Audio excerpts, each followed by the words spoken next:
With the release of the midi-scale LEGO Star Wars ships, I can finally save some space.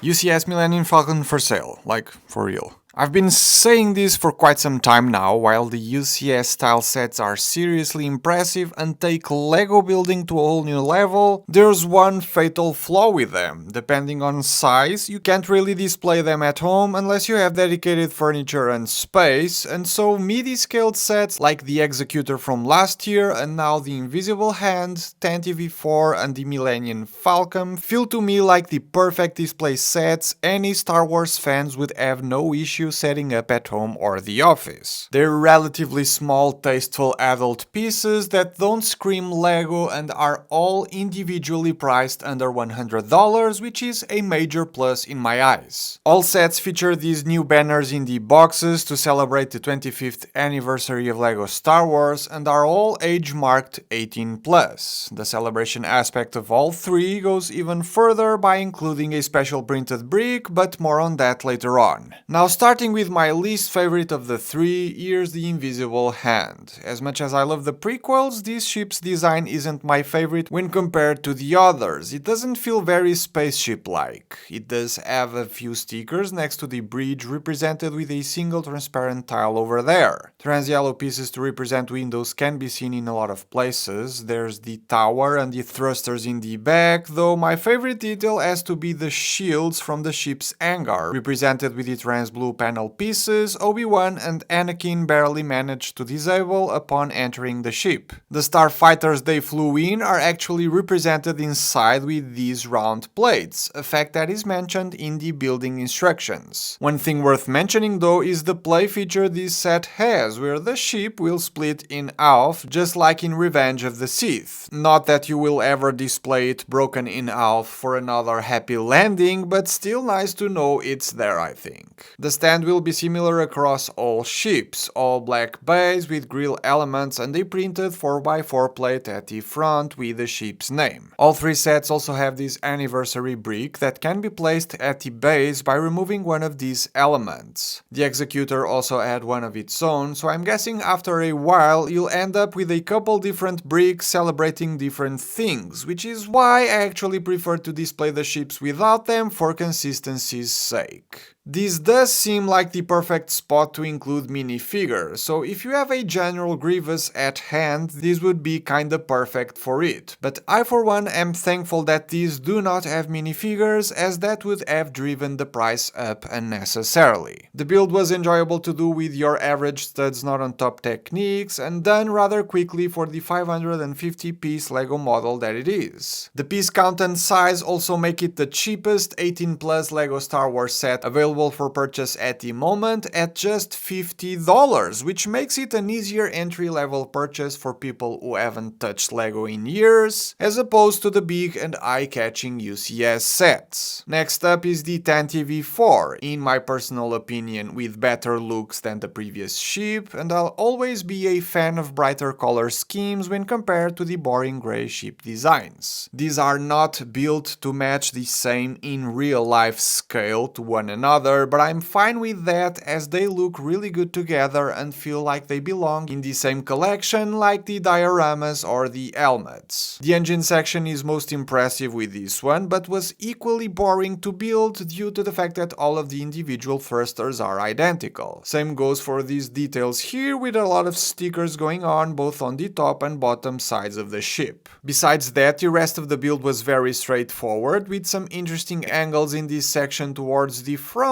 where most of the firepower is placed, making great use of these Nespresso plates. The bridge feels a bit under-detailed in my opinion with use of those plain cone elements, and the stickers on the sides don't quite make it for me. Buried underneath the build there's a few round plates meant to represent Leia, R2 and C3PO, which is kinda neat as a little Easter egg only people who build the set will be aware of. As for the stand, besides the unique nameplate, everything else is pretty much much the same as the previous set. Price-wise, this one doesn't make too much sense to me due to the 650 piece count and the price of $80. Comparing it to the Invisible Hand or Executor, which are similarly sized with not that great of a piece count difference, this Tantive 4 feels outright overpriced, which is something the Millennium Falcon isn't, all things considered. 920 pieces for $85 and no stickers doesn't get any better than this. The stand, while keeping the style of the ones from previous ships, is slightly different. Built at an angle to display the spacecraft on top, a bit tilted, which looks really good. And the ship itself looks amazing and fairly accurate given how small the scale is. As I mentioned, there's no stickers here, so all of these decorations you see are prints, which this product has 18 in total. The heat exhaust vents are old prints, and while the special brick is the exact same one on the previous sets, every other print is exclusive here, including this one for the cockpit, paired nicely with a regular 2x2 round tile in the middle there. I will say the cockpit and the access tunnel are my least favorite parts of the build due to these somewhat big gaps, but at this scale I really can't say how I would personally improve the shapes here at a glance, so I still think this is a good job on the designer, even more so when looking at every other part of the ship. The subtle angles in the hull are all there, and the way they're built where two opposing sides will simply lock themselves together with ball joints was very clever and enjoyable to put together as far as building techniques go. The quad laser cannon can be moved up and down, the radar dish rotated ever so slightly, and much like the previous ships, this one also has a few hidden Easter eggs to represent some scenes that took place in it, clearly mentioned on the building instructions as well. As impressive as the UCS Millennium Falcon is, I have no place for it at home. The playsets of the ship aren't exactly my thing, but this midi-scaled version hits all the right spots for me as the casual Star Wars fan that I am. Replicates the ship in a very nice way, at a small enough scale that I can display it anywhere, with a neat and clean adult aesthetic, great building techniques, and a price that won't make people go bankrupt. There's no way LEGO Star Wars will stop doing this now, given how there's 4 already in the lineup, and I would choose any of these over bigger sized versions any day of the week.